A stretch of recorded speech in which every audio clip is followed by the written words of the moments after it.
All right. Good evening, everyone. Gats afine shik to shidne Shaiya Tatiana Benali Yanishke, Koto Nasha, Nanis Eje Kachini Nishlin, Nashasha Dine, Bashishchin, Akut Ego Dine Stanishling. My name is Tatiana Benali. I am from Shiprock on the Navajo Nation. I am the Zuni clan of Pechini and born for the Tiwa Bear clan. I currently reside here in Lenapehoking and here with the American Indian Community House. Yesa Gehet, thank you so much for joining us. This is our sixth installment of this series. So thank you to everyone that has shown up to multiple series. And if this is your first time joining us, welcome. This series is hosted by the American Indian Community House to provide an intentional online space to collectively explore and discuss resources and information regarding Indigenous issues and conflicts that directly affect us today.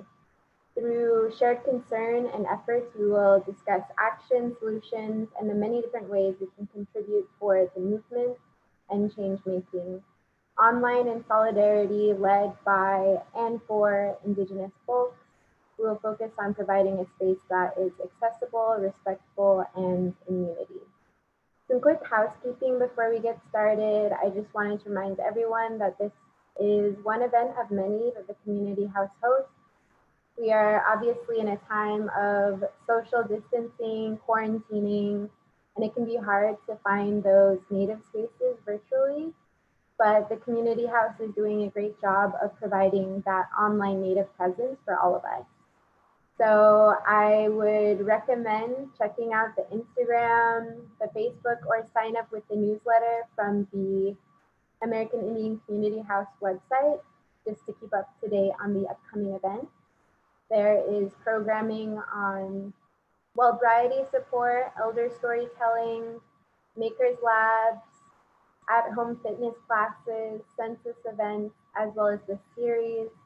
Additionally, we just started Native Theater Thursdays, which is something new and definitely something to look forward to. There's a lot going on to keep busy or simply be in company. If you need it, just check out our social medias to keep up to date.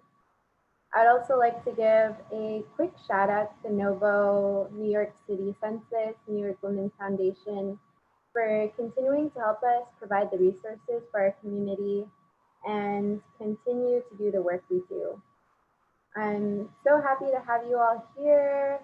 Our past social justice series focused on Native-led movements happening in Mashpee, Shinnecock, Wet'suwet'en, and Southwestern tribal territories.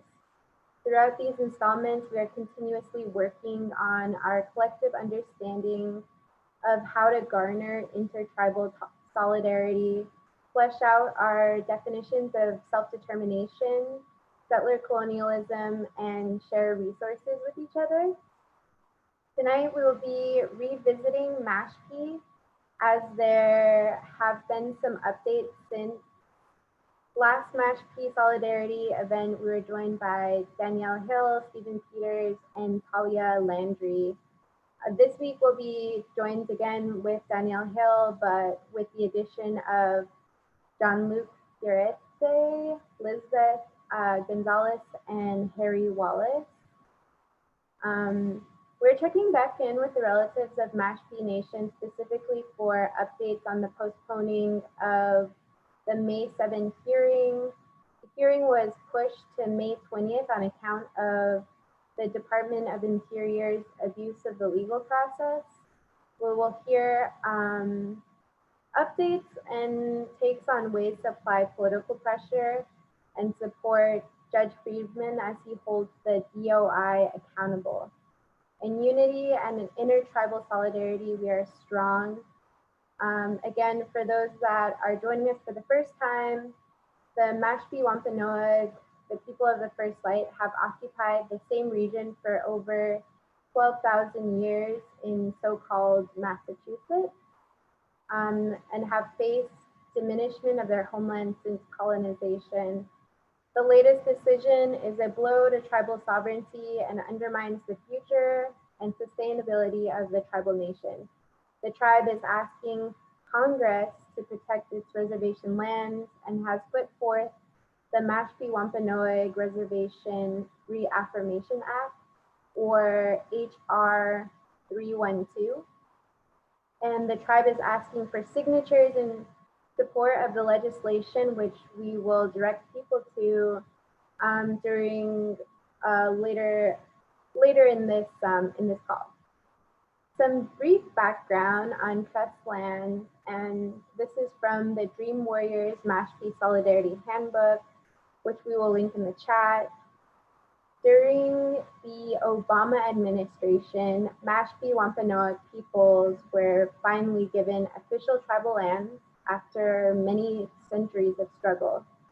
Local citizens in Taunton, Massachusetts sued the Department of Interior for giving them this land in trust because they didn't want a native casino in their backyard, although they were working on creating their own casinos nearby. The citizens succeeded in suing the DOI decision to give Mashpee Wampanoag lands, and the Trump administration is working to take these lands away. This was based on a semantic technicality within the Indian Reorganization Act of 1934. Now, Mashpee peoples are trying to challenge this decision by saying that this semantic technicality is not relevant and continues to fight in the courts to protect their lands. This is the last 321 acres that the Mashpee Nation owns, the same community who saved the Pilgrims 400 years ago. Let's work hard to protect their last foothold they have left. We will be shortening today's programming to 1 hour to focus simply on updating the community on the postponing of the May 7th hearing. We will dive into a deeper discussion later this month. But yeah, for now, we just kind of want to keep it brief. So the agenda for today, and this is modified from 6 to 6:15, introductions and brief overview, 6:15 to 6:45, update on May 7th hearing with panelists Danielle Hill, John Luke Fiorice, and 6:45 to 7, lasting questions and closing remarks. So I quickly wanted to share a video from the Dream Warriors YouTube channel, and it's just like a live update. So 1 second.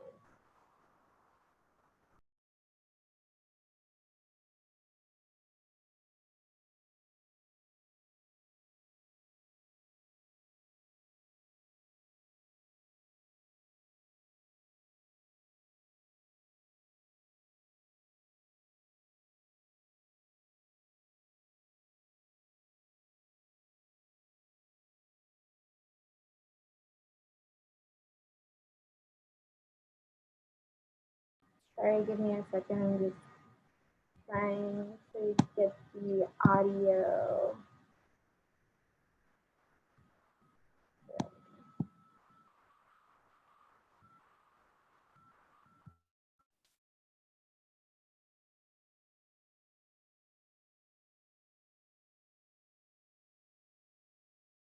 Hey everyone, I wanted to give you all a Mashpee Wampanoag update. As you know, the Trump administration is trying to dissolve this tribal reservation in the middle of a pandemic.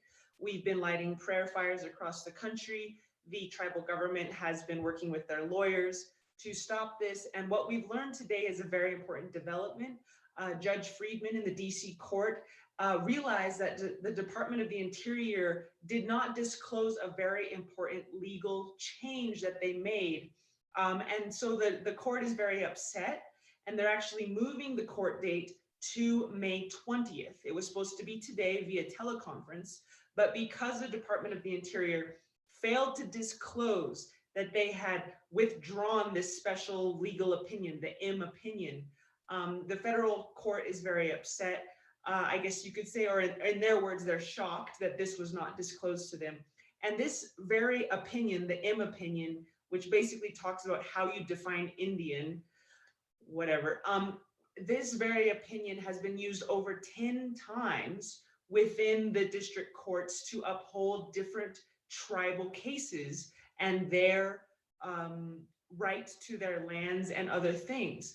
And so the Department of the Interior is saying, oh, who cares that this opinion has been used 10 different times? For the Mashpee Wampanoag, it doesn't count. So clearly this is not aligned with law at all. And the federal court is, in my opinion, I think quite upset. And so this federal court hearing has been pushed to May 20th. And it looks like it is going in favor of the Mashpee Wampanoag. It's kind of a battle between Trump's appointee, which is Mr. Daniel Giorgiani, who also works with the Koch brothers and is generally not someone you want to be the solicitor, which is a very important position with the Department of the Interior. It's basically a little bit of an inside DC battle between Trump's appointee and the judge, which has been deploring some of Trump's actions for several months now. So there's a little bit of an internal battle going on within the Republican and Democratic sort of Trump power struggle within DC.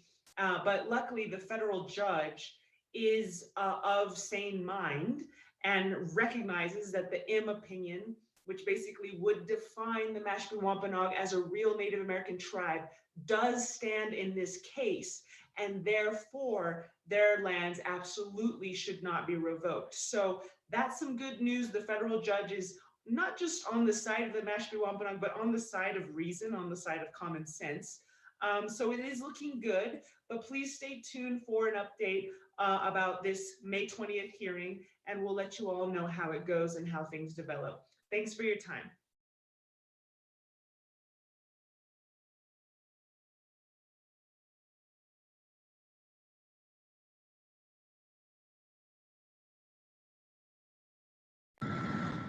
All right, so that's just a little video that you can find on YouTube if you search update May 7 Mashpee, or you can just look up the Dream Warriors or Lila Dream.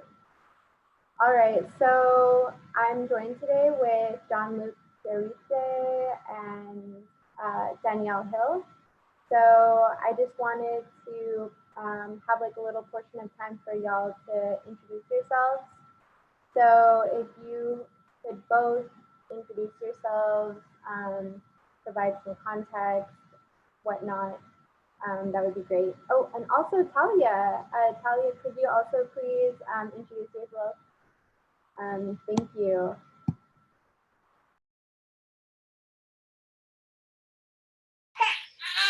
I'm going to let Tal go ahead and introduce herself, because right now somebody wants to also talk, so I'll come back. Hi everybody, Winikisak, Natasuis Talia, Talia Landry. I'm from Mashpee. I'm a Mashpee Wampanoag tribal citizen. And yeah, I was at the last webinar that we discussed the ongoing litigation and what we're going through with the DOI right now and how they're trying to just disestablish our reservation land. So I'm kind of here just to answer any questions. Kind of gave a great overview already of what's going on. And if you guys have any questions about it, I could go into more details and stuff like that. But I do want to thank everyone for their support, because I really do think, you know, everyone's support and prayers and everything helped us get this far, at least, to even have the judge realize something that, you know, would otherwise maybe not have been brought into light until that they actually were heard in court. So thank you, everyone. And then Jean-Luc, could you please introduce yourself? Hotu, Latilapu, Ima Jean-Luc Derrite Tisa. Hello, I'm Jean-Luc Derrite. I'm from the Tunica Biloxi tribe of Louisiana, currently living in Jamaica Plain, Massachusetts, on traditional indigenous Massachusetts Nation territory, where I currently serve as president of the North American Indian Center of Boston. And this situation has been, and I've said it very, very consistently, it's an existential crisis, not just for the Mashpee Wampanoag tribe, but the egregiousness, as Chief alluded to in our last session, about the behavior of the Trump administration in this case, signals that existential crisis, that they can do this without a court order. They can, change up, the M opinion, something that, again, as we've heard, has been something that has, stood to test whether or not, a tribe is a real Indian tribe.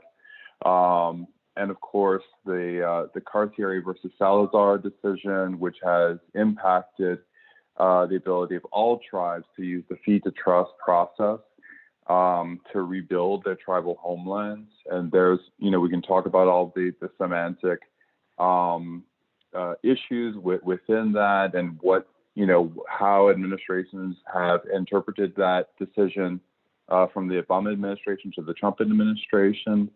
But basically, the egregiousness of it signals to a class of tribes, my own back home in Louisiana, being within that class, that we could have our lands disestablished at any time. And then if we do not have a legislative fix to Carcieri versus Salazar, that all of our lands could be subject to partisan politics and having to go through an act of Congress, such as the Reaffirmation Act.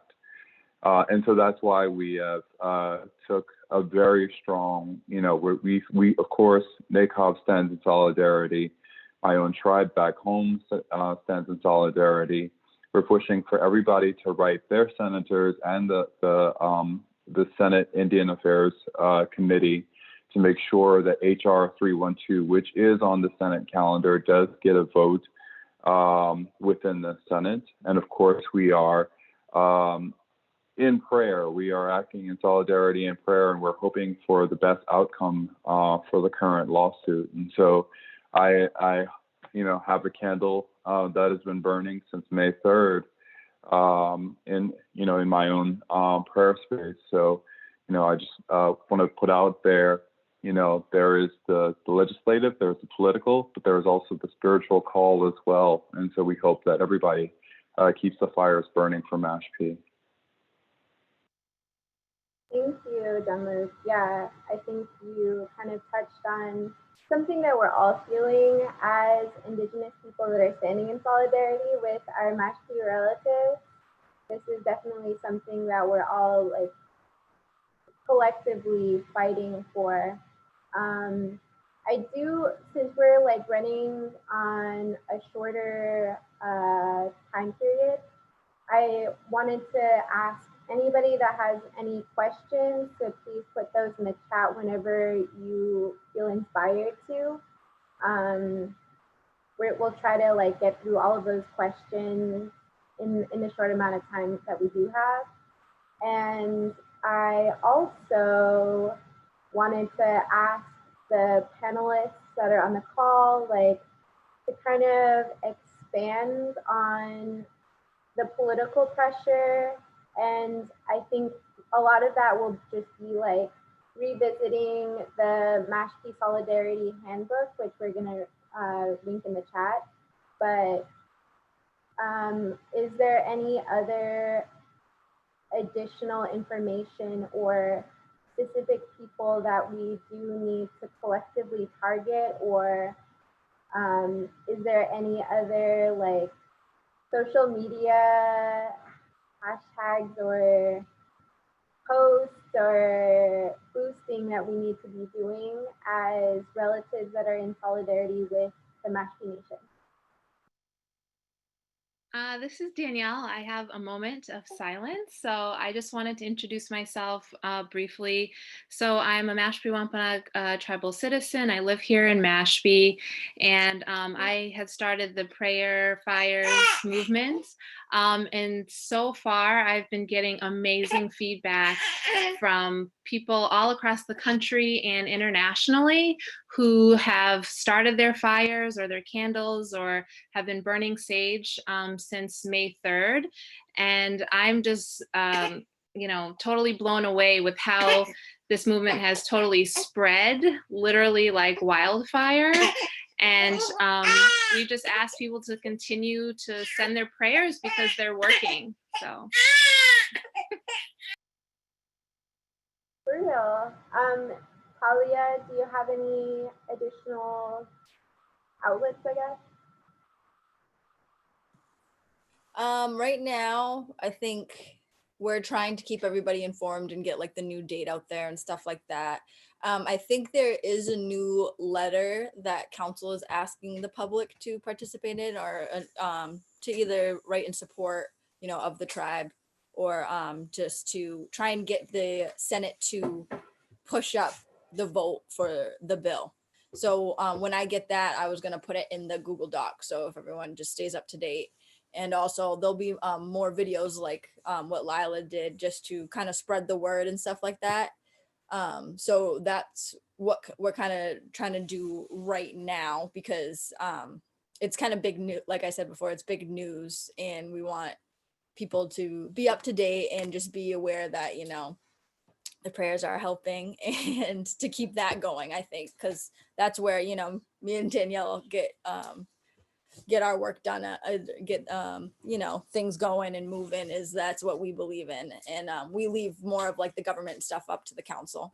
So we believe that that's something that's actually really working very well. And just to keep that going. And like I said, education, there's power and knowledge. And yeah, like I said, if you have any questions too about what's going on, because it is confusing and there's so much elements to it and levels of just legislation that's going on at the same time, with the Carcieri fix, also with the bill, and then with the suit. It's all different things. So, but it's all because we're trying to avoid this for us and other tribal nations, because like what was mentioned before, this would be just a trickle effect of what can actually happen when, exactly bringing us back to the termination era. For real. We do have like a question in the chat. What changes, or what's changed since the last time we've met? And I think that's kind of like up to interpretation, but if anybody wanted to answer that. Well, the biggest thing that changed is that the judge took notice and action on what the government, or what the Department of Interior did, because when we actually met last, that's one of the highlights that I was talking about, is that, it's funny that this was the M opinion is what this administration based their decision off of, the Mashpee Wampanoag tribe being considered under federal jurisdiction. So they're deciding to pull it out, right just in time, to say that they're going to disestablish our lands, and did it during, this time of the coronavirus and pandemic. It's all very strategic and planned. So that is what we were talking about, amongst each other, our community, and getting that out there, and it worked, and it got up to the judge, and the judge, actually used his power to put his foot down and say, that's not right. And he was, and had questions for both sides of how this is, if it affects the case at all, if so, why, and if not, why, because the government needs to explain themselves. They didn't consult any tribes when doing this new opinion as well, because they released another new M opinion, and just the way that it went about wasn't correctly done. And that's the biggest change that happened. So in the hearing moved to the 20th. But other than that, they're still doing teleconference. They're still given 75 minutes each for oral arguments. But I think a lot of the debriefing and stuff like that is going to focus on this M opinion, because that's kind of to what the tribe wanted to highlight, is they have all this evidence under this M opinion. So why isn't it that we're not considered under federal jurisdiction? So that's the whole argument, and they decided to withdraw it. So now it's the tribe. I think the argument's going to be able to be shown to light more. Definitely. from like Lila June's video, it sounds like it will, it looks like it's gonna be happening in favor of Mashpee tribes.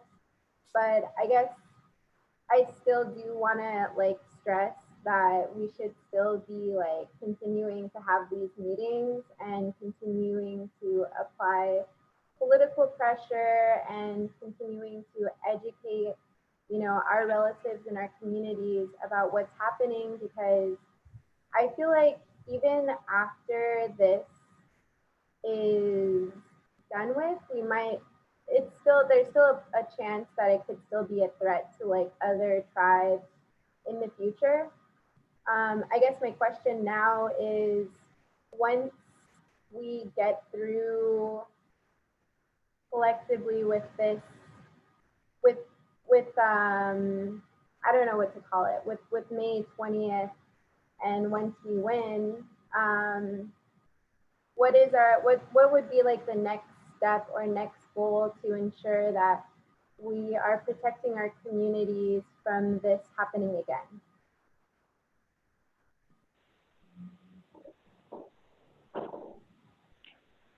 So if I can jump in, one thing that has actually happened since we last met, you know, not only are we dealing with the move to disestablish the reservation, but we're also dealing with a pandemic. And of course, that's obvious to everybody. But the one thing that is perhaps not unique to the Commonwealth of Massachusetts and is a problem nationwide is that we are not being reflected in these reports.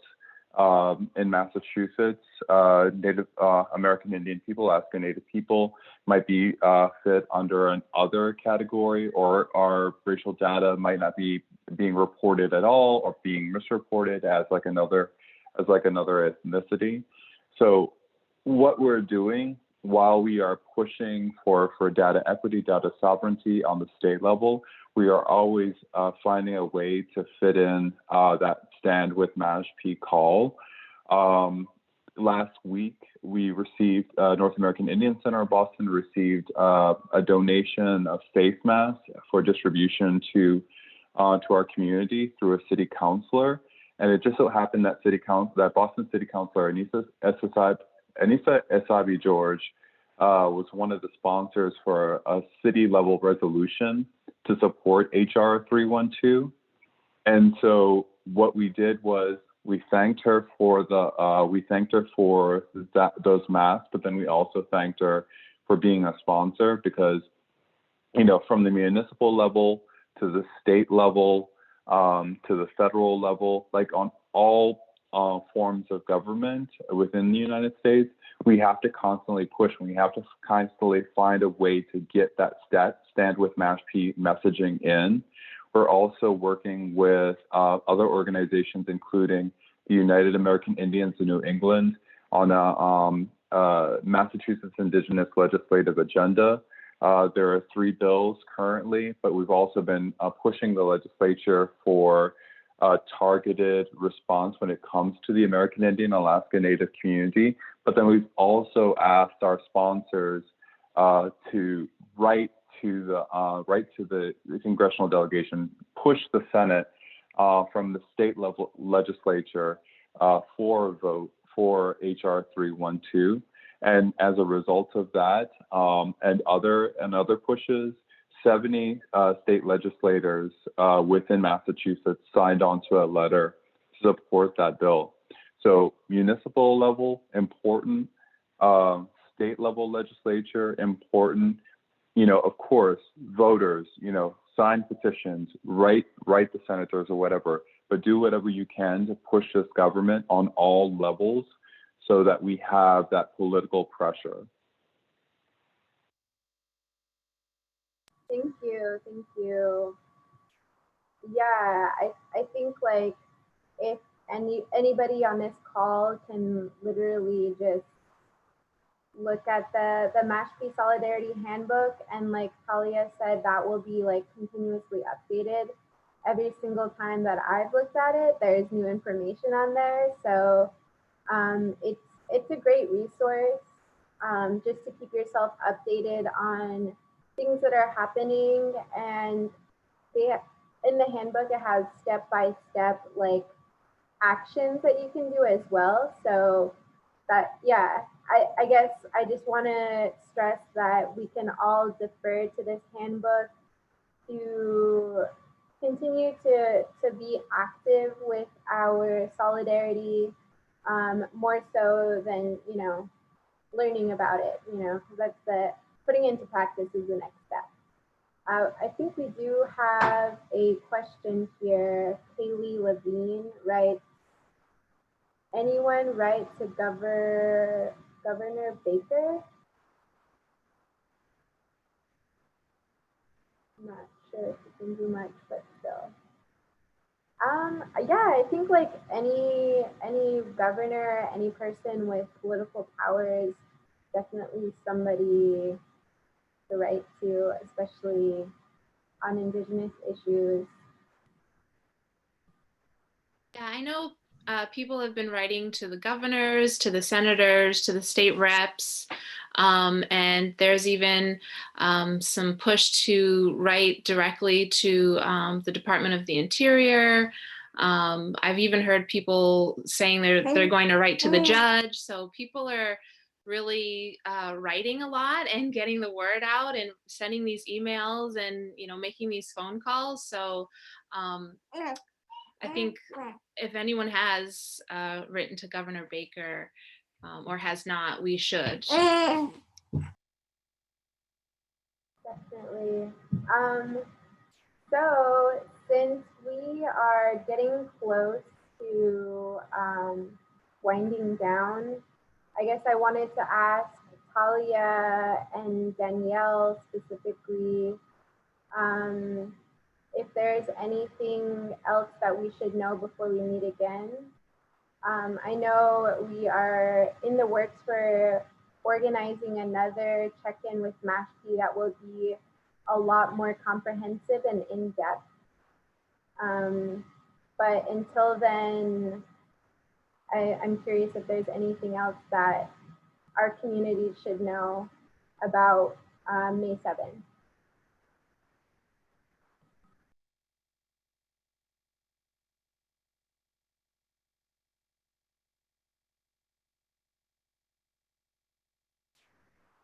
And either of y'all can answer that or not.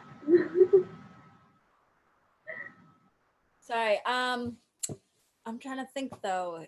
Well, it's May 20th, so the only thing about that is that it's not the end all be all sort of thing, but like we keep saying, it's just going to be a continuous fight. It's the first hearing, but that will determine whether we can block them from disestablishing the lands until it's further heard about with the other hearings and trials, or however far it goes, so to speak.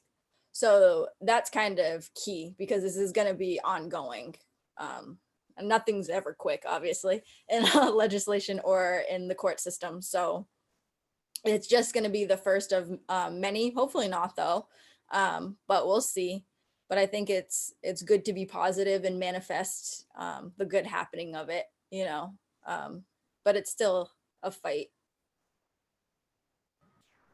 All right, and we have 2 questions in the chat, kind of just like elaborating on tribal sovereignty and how it relates for people who don't understand what tribal sovereignty is, how it fits into everything here.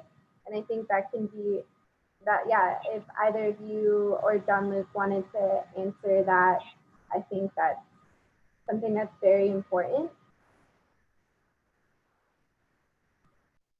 Well, tribal nations are sovereign entities, so they are distinct governing bodies, and they have the right to provide for their citizens, and they have the ability to police their own and have their own court systems, their own housing. And so sovereignty, to have the federal government attempt to threaten that is really just an insult and an assault on all tribal governments across the country. And this is something that was established prior to the United States even being established. So it's really not even debatable in my eyes. Sovereignty for the Mashpee Wampanoag tribe is just inherent. It's who we are. We have always decided and willfully have been distinct from our surrounding communities and from the state of Massachusetts. So it's important because we are not just a cultural group, we're not just a club, or we're not just, we don't just have powwows. We have a separate belief system, we have separate customs, traditions, holidays, family structures, language. So we are just as distinct as if we were another country. And so that is extremely important. And so this is why all Native people are standing with us and should continue to stand with us, because we don't want this happening to other tribes across the country. And it's also important for non-natives to also support us as allies, because it's just out of just respect that there are different and distinct entities that live in this country. And if you don't know, now you know. It's like this isn't anything new, but it should be just respected. Not everybody wants to assimilate, and not everybody should be forced into assimilating. And that's what we have been fighting for 400 years, is this resistance against becoming sort of melting pot Americans. We love our cultures and we want to stay Native American, or indigenous rather. We are indigenous people. So it's really important. And then there was a question about what are the elders saying in the community.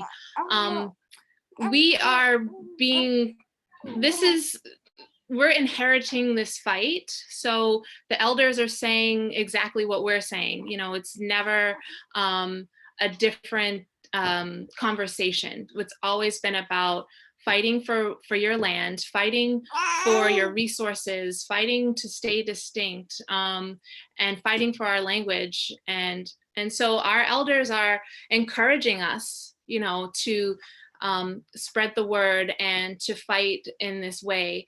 And I was advised to sort of approach this from the spiritual perspective, and from the spiritual standpoint, because that's just what I believe in, rather than fighting out of anger or fighting at the steps of the Capitol building. That works for many, and it's worked for some in the past, but we also have to fight spiritually, because we are fighting for our ancestors, and that's what they also believed in. And so we can't forget that we are, we're carrying on our ancestors' work, and they walk with us. And so that's why we always have to pray to them and ask them for their help as well. So we're just doing what we've been told, I guess, from the elders in the community. And I think that those of us who are standing up, I think that we are making them proud. Real. And there was also a question about like Mashpee Wampanoag during this pandemic, and we talked about this in the last session that we had with Mashpee. We will be like we will be able to link y'all, like all of the links in the chat. Sorry, I'm like my my words are escaping me right now. But yeah, we have like a bunch of like different resources that we can plug you into within the chat. Danielle has a lovely like COVID relief for Mashpee mothers. Is that correct? Yeah. And oh yeah. So really quickly, and I'm talking fast because somebody is just right here, and you never know. But so yeah, the community at large, we're doing We're doing okay. And so we're getting updates from our emergency management team, and they are helping the most vulnerable of our populations, those tribal citizens that are homeless, the elders, and those who already have pre-existing conditions. Our IHS, or Indian Health Service unit, has testing kits, and so people are able to go down and get tested, and hopefully are given masks and all the sanitary, things that we need to just keep our areas clean. I myself, just as a student midwife and a doula, I'm really passionate about the mothers out there and the families with young babies and children. So my company, Heron Hill, we're raising money. So we're giving out small relief grants to pregnant mothers and families with children 3 and under. And so far we've raised $6,001, and that's amazing. And so I've been giving out these grants to tribal members, and it's really just helping, and it's just for whatever, because that is a population that is just under stress all the time, especially with homeschooling and just dealing with kids, or if you're pregnant and expecting soon, the worry and the stress about going into the hospitals right now. So I'm just trying to do what I can, but if you want to donate, you can definitely go to my website, which is posted in the chat, heronhill.org. But you can also donate to the Mashpee Wampanoag tribe directly. Just go to the website, and it will just prompt you if you want to just send funds to the tribe at large. So thank you. Yeah, thank you. I think that I'm glad that that question was asked, because that's something that our Indigenous communities are continually trying to organize and, provide support for ourselves, because who else is going to do it, right? So we definitely need to continue to be looking out for each other's communities and sharing resources with one another, and just being very vocal about spreading, spreading this information far and wide. So we're cutting pretty close to 7. So I did want to tell everybody that we are going to be having another revisit with the Mashpee tribe, where we will be sitting down with more of our Mashpee relatives and having a deeper discussion about everything that has transpired. So just keep up to date on the social medias and continue to follow the updates that we will be having. Hashtag stand with Mashpee. Yes, And hashtag stand with Mashpee. Uploading your pictures or your videos of your fires. Exactly. And there's like a detailed description of how you can do that mindfully on the Mashpee Solidarity Handbook.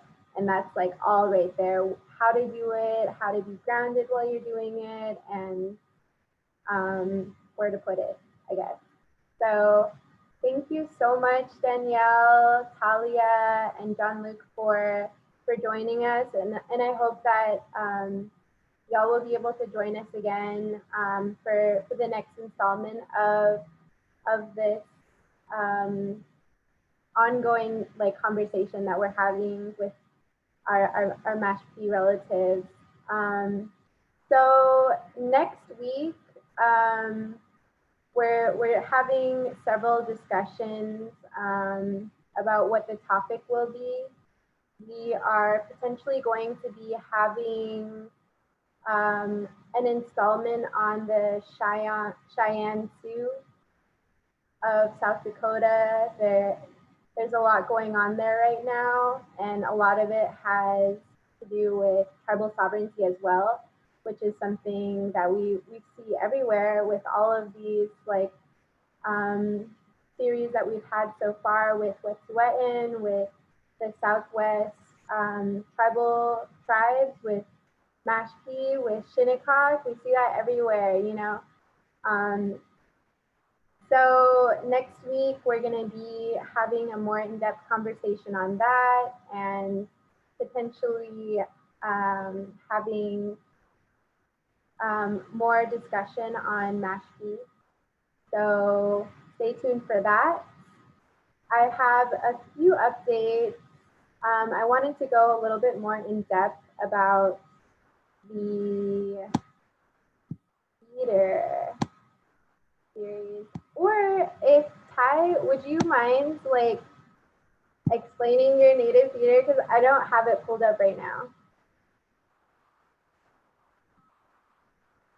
Oh, yeah. Hey, everyone. This is Ty Defoe. Just giving a little thank you, everyone, for this information. So helpful and useful. So miigwech for that, and Tatiana for organizing, this evening conversation. Stand with Mashpee and my candle will definitely be lit. But this Thursday, we have Native Theater Thursday starting at 8 p.m. And we have a play actually by an East Coast writer, Nipta Kelly Turner, whose play it is. And we have a wonderful cast of Native actors who will be reading. The show will be directed by Ryan Little Eagle Pierce. And this is a collaboration between the Community House, the First Nations Theater Guild, as well as the Eagle Project, to utilize theater for social change and social justice. And it really gets at, in the theater form, some of the topics that we are discussing, such as federal recognition, identity, and how that can make its way into the minds and hearts and into people's homes through this virtual medium. So tune in Thursday, 8 p.m. Would love if you all came. Awesome. Thank you, Ty. Candice, would you also be able to give updates on H programming for this week? Sure. So tomorrow, Wednesday and Friday at noon, we have our live workout classes that I teach via Zoom. And tomorrow night at 5 o'clock, we have our recurring elders storytelling, honoring our elders and our stories of living culture, sacred spaces event. And tomorrow's guests are Irma Laguerre and Yvonne Dennis. And Saturday and Sunday at 12, we have another version of Sacred Spaces, but it's a little more private. It's an elders talking circle where we check in with the community and each other and our elders specifically to see what they need. Tomorrow night, the elder storytelling, you can join via Zoom or you can watch live on Facebook or YouTube, depending which one connects. And then Sunday at 3 on Facebook, Sheldon Raymore does his live Facebook updates for the community house, and he gives us a rundown of what's coming up for the week. And I believe that's it. Yeah, because Theater Thursday is Thursday, and that was covered. So hope to see you all there. Yeah, thank you so much, Candice. And with that said, like if anybody has any news from their territory that you would like to be broadcasted to Indian country via the community house, feel free to email that to either me, Candice, or Melissa, and we can put that into it's kind of like a news hour on Sunday with Sheldon. So yeah, if there's any tribal news that's happening in your community that you want boosted on a bigger platform, feel free to send us an email with that article or with that information so that we can broadcast that to the wider Indian community. So yeah, thank you so much, everybody. Hopefully I'll see y'all next week, and just stay up to date on our social media, our newsletters, and our Instagram and everything. Thank you so much, and have a good Tuesday evening. Thank you. Bye. Thank you. Bye.